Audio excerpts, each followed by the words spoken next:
and we're in this unusual time when we have very serious problems with our food system, and we have this extraordinarily successful food. We have wheat, and wheat is, over millennium has been sort of the heart of civilization thriving. It's probably the most important food there is. And man has made the most of it and has figured out how to make really delicious, really nutritious food out of this grain. And then we blew it in the 1850s, 60s. Industrial food came in, and it was well intended. Certainly, we didn't plan on blowing it, but we did.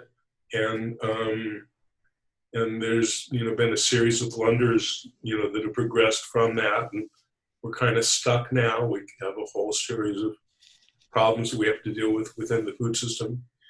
And when you look at how to fix it, I think that transparency is sort of the center of the problem.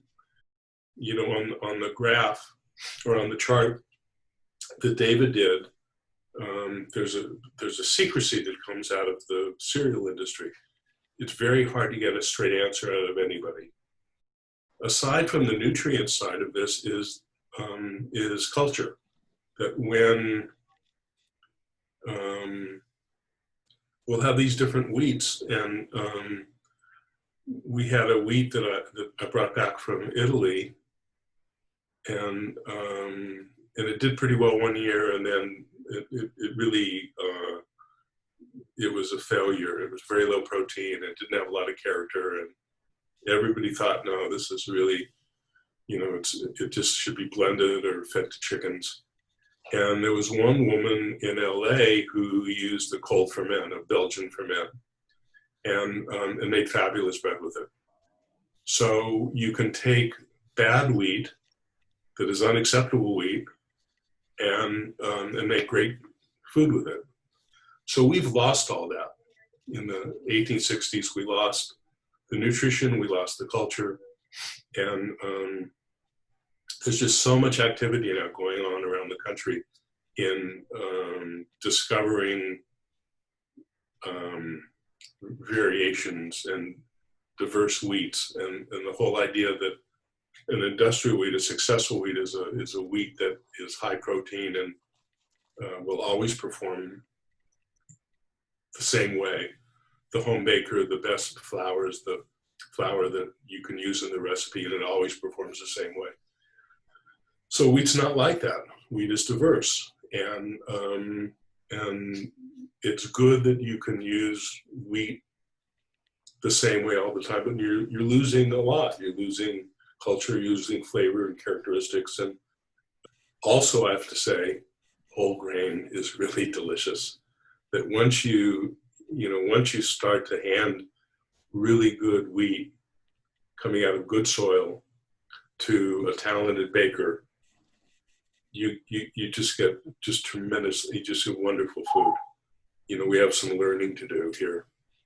So that's, and I think it's begun. I think the candle has been lit. To me, it's safe to say that that there are very few true 100% whole grain products out there.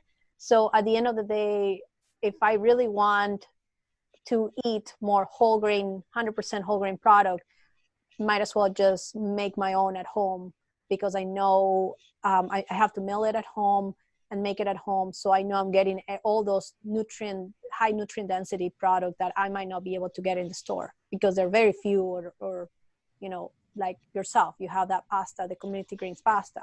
So is that safe to say you think that there are very few truly 100% whole grain products in the market? I think that's likely. I think if you do it yourself at home, it's fresh too. Mm-hmm. And that makes a difference.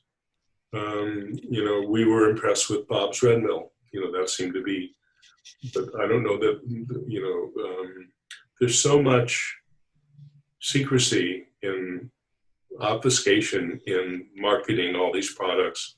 You just don't know. And you know, yeah, do it yourself. Of course, you can buy ours. Yeah.